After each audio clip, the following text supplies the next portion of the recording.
Hey guys, welcome back to Master Game Studios, and today we've got a little bit of a tournament recap for you. This time it's going to be a little bit different. Normally I like to give you guys a rundown of my list, let you know the things I liked and didn't like, how it performed and everything, show you my games and all that. But in today I'm going to give you some nasty lists that I saw at this tournament, and I'll give you still my recap. It'll be a much more slimmed, short version, because again, it is the same list that I'm prepping and using and practicing for Renegade Open, which is in a week and a half. So all of my brain power is pretty much going into nailing down the ins and outs of this list and how it tackles all the opponents, prepping for that big GT and hoping this can be one the Tyranids take down.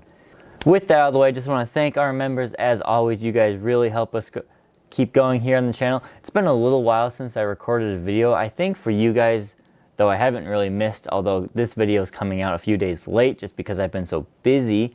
But thank you, members, to allow us to keep doing what we're doing. It's going to be a bit of Renegade material these next 2 weeks, week and a half, until I am done with Renegade. And then we'll be back to normal, just playing casually competitive battle reports, talking Tyranids as more of a scale besides the Assimilation Swarm, which I'm loving right now. And yeah, so if you are interested in Tyranids and battle reports of all kinds, do like and subscribe to stay up to date on all of our content here at Master Game Studios. And now, let's dive into today's video.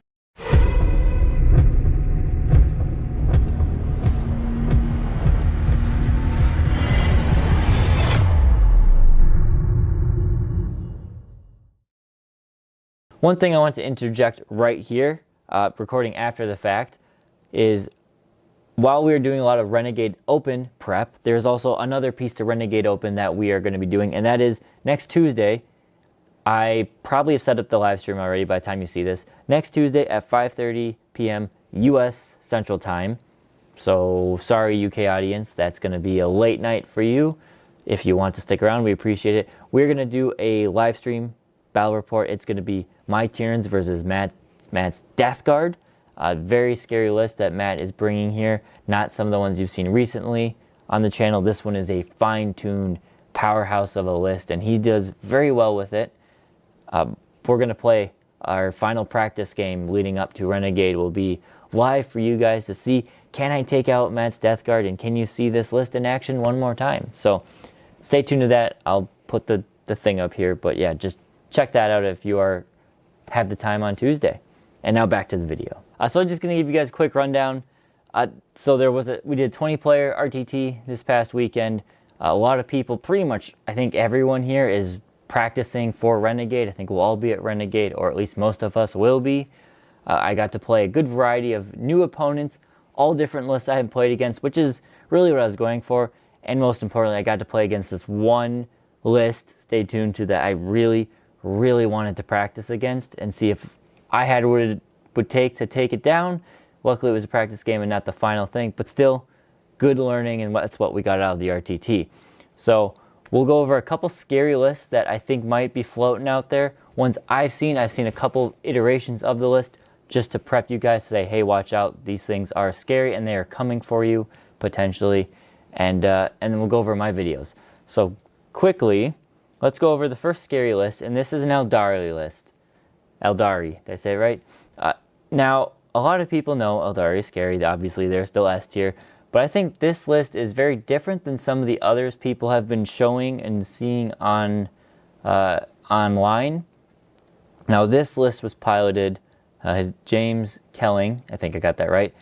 And if I had to say, he's probably in the betting favorite to win the GT as a whole. There's a couple people who you'd say that they've got a good chance. This guy's probably one of them that if I had to bet money on someone to win it, it'd probably be him. Anyway, so this list is a wonky one. It's just a bunch of characters and a bunch of deep strikers, and that's pretty much it. So you got the Autarch, Way Leaper. He just flies around, gives a CP, screens out the back line. The Avatar of Cain, just an absolute monster to take down.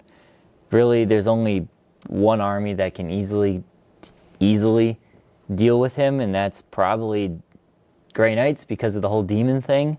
He's got a Death Jester, Floigan, which is a surprising pick, but he's very good. Iliac Night Spear, a Solitaire, and the Incarn, which is an absolutely absurd model. In the other data sheet's got 5 Dark Reapers, a Falcon, a Night Spinner, 5 Rangers, 2 units of 5 Shadow Specters, and 2 units of 5 Swooping Hawks.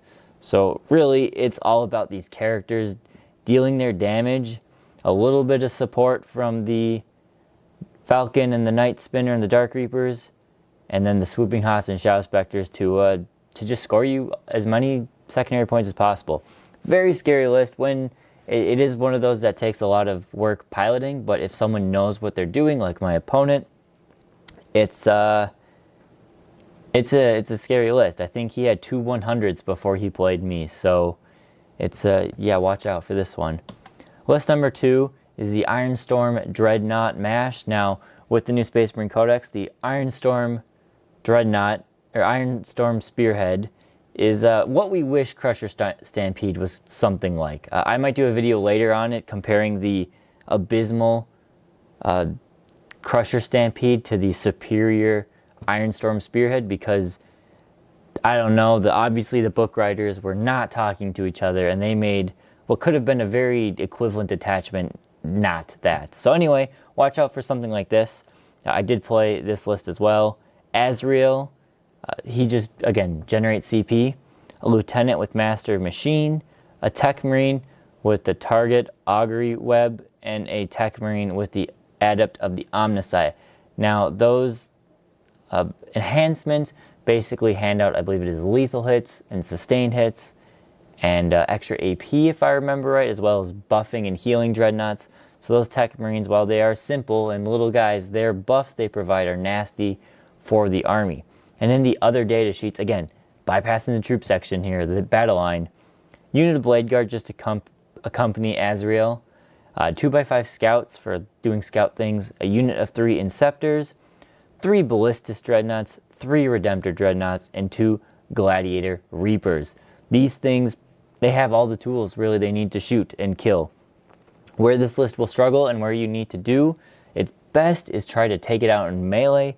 However, Tyranids, we do really struggle with having melee units that can just clean dreadnoughts out, especially ones with reduced damage, because we don't have a ton of things that are higher than strength 10 in melee. So we struggle to kill them, but with good focus firing, you can limit these guys, and they don't have a ton of great scoring on the primary.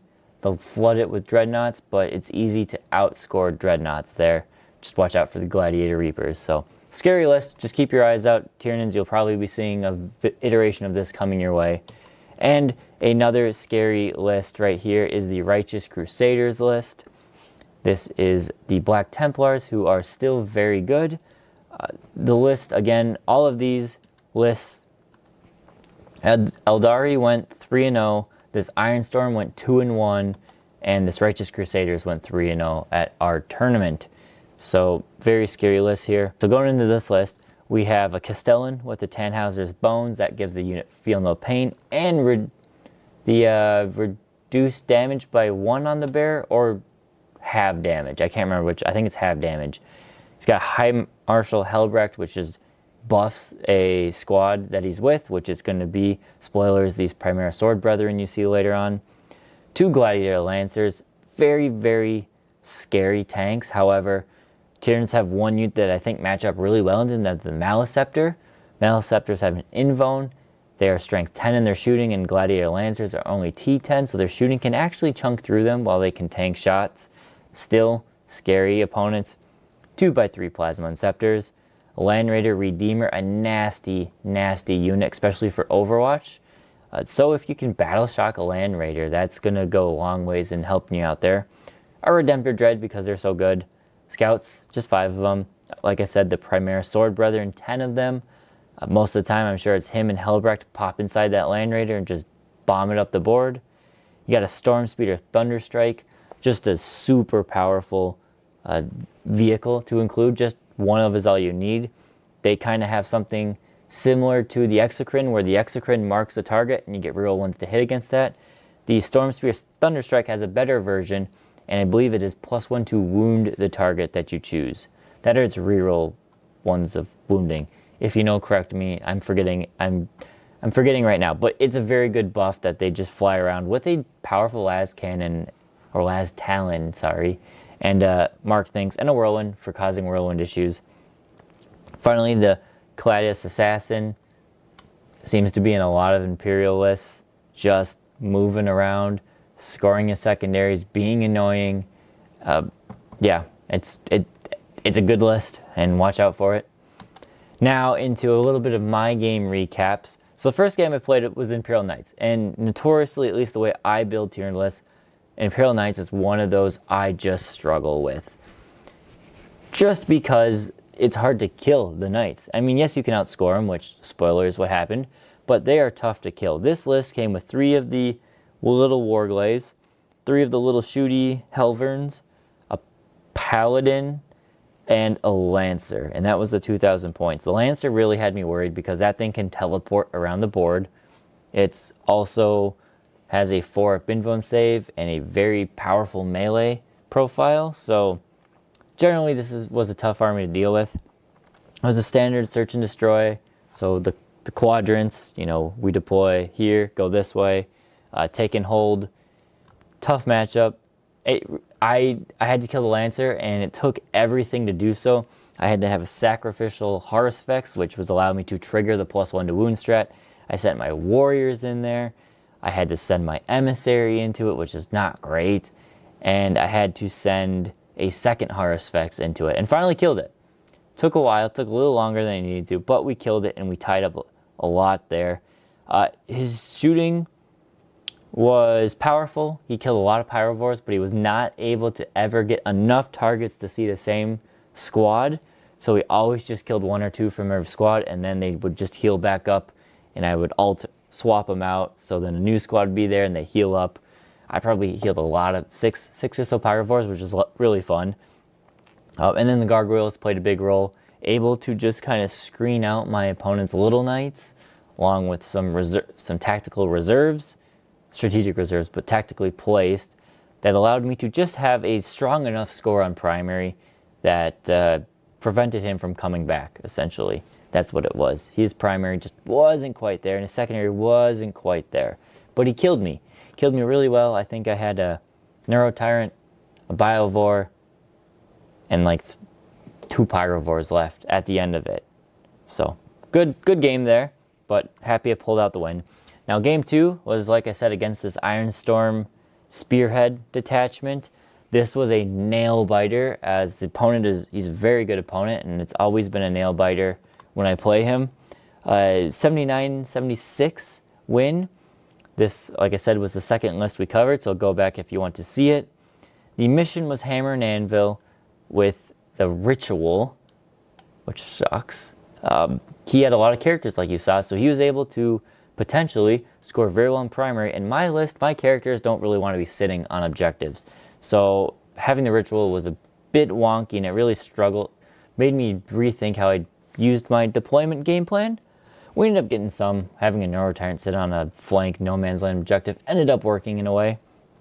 The Haruspexes, though, they went off. The lethal hit stratagem is just game-changing for Haruspex when it comes to going after these big vehicles. Getting lethals on 5s and 6s is very powerful and allows you to dent these dreadnoughts, as well as, you know, battle shocking them, slowly focus firing these things. It really came down to I had to focus fire the crap out of these dreadnoughts. And then I did also have a nice warrior charge where I was able to wipe out a bunch of his characters. Lost the warriors in the end, but they did their job and allowed me to just take a high enough primary while I denied him the bonus ritual points. Or sorry, I say the ritual. This is not the ritual, this is the empowering one. Rituals where you spawn objectives. This is the one where you have to have characters on objectives to do it. Game was neck and neck, and really what happened at the end of the game was just, we didn't realize at first that that's what it came down to, but I had charged in to kill his last character because I knew that character could get onto an objective because he had bottom turn scoring, or bottom around scoring. He could get extra primary there. Charged Neuralic to win. It survived on 1 wound. It fell back. My emissary charged into a vehicle. It survived on like 2 wounds. I bring it down, and on his turn, the emissary killed the vehicle. The vehicle exploded, killing the character and denying him that extra primary points for the win, as well as getting me some bring it down points. So it was nail biter. Really, really difficult matchup going into that kind of list for me, especially with the lower primary scoring, but we were able to do it. Scary list, and happy we took out the win. Now finally game 3, and like I said, this was the first list that I played, and I've been to a couple of these RTTs prepping my Assimilation Swarm, and he's been at them as well, and my goal had been to play this list. The past 2 RTTs, it just didn't line up that we ended up playing each other. This one, finally, we both got to paired up against each other in the final round, and for never playing against Eldari in 10th edition, I'm happy I did what I did, and I learned a lot from it. This really was just, I didn't want to go into Renegade not having played against this, because what would happen if I got to around, 3 or 4 or even 5, and this was what was standing in my way, and I had no idea what to do against it. Now, even though I lost this game 73-80, which is a really close one, now I feel like I have confidence in going into the matchup again, knowing how to take out the list and what traps not to fall into and how to take out certain units. So like I said, the player I went up against, probably one of the betting favorites to win the Renegade Open. We'll see. The mission, why this was a lower scoring game, was the mission was the one where you take away the center objective. And then you only get 2 points for holding your home objective, 5 points for a no man's land, and 8 points for a home objective, your opponent's home objective. So that's why the score was a bit low. I kept the game really close, and I was pretty proud of being able to keep it that close. It came down to just a few things altered the game. I brought my warriors in from strategic reserve to try and take out his home objective. They failed a re-rolling 9-inch charge. I know you can't bank on those, but I think I rolled 2 8s. Had I made that roll, it would have drastically changed the state of the game, because I would have had 8 extra primary points on one of my turns, and he would have had less primary points on one of, so it was a 10-point swing there. Plus, then you'd have to deal with the warriors while they had killed what they were, going to charge, which was important units to him. So that sucks. Even in that failed, I still had a chance. He had my home objective at the end of the game, and on his turn, because you score at the end of the game for Tyranids, you can battle shock in your opponent's last command phase, and that could prevent them from scoring primary. And I tried that. That was my last ditch effort. I was able to deny or cause some battle shock. Unfortunately, not quite enough. The one unit that needed to fail passed just by the skin of its teeth. Had my Neurotyrant still been alive, it would have failed. But had he failed that one battle shock check, it would have been a 73-72 game, which would have been awesome to just steal that win out from under him. Maybe next time in Renegade, I know how to play it better. But like I said, I learned a lot. The Incarn, which I show on here, is just an absolutely nasty, nasty creature. I'm not calling her, she's a demon essentially. She's a nasty creature. Being able to teleport every single phase, it's just, you have to play your best game ever against this thing in order to take it down. And you have to have the right tools. Granted, I think my list has the right tools to do it. I just have to think about it. There was a moment in it where he had told me the thing can teleport when a unit dies. What I failed to understand was that, and I'm not knocking him or anything, but what I failed to understand was it's not once a game. It is every single phase it can do that. He said any phase it can happen. I meant any phase it can teleport and then it's done, not over and over and over again. So I had positioned myself and killed the unit, and then it teleported away, and that really screwed me over on a turn. Could have killed it way earlier, but yeah. So overall, really happy with how the list is performing. It's had a few nail biter losses that just came down to small dice rolls, and it's a dice game, so I can't really complain too much. But yeah, I'm loving the list.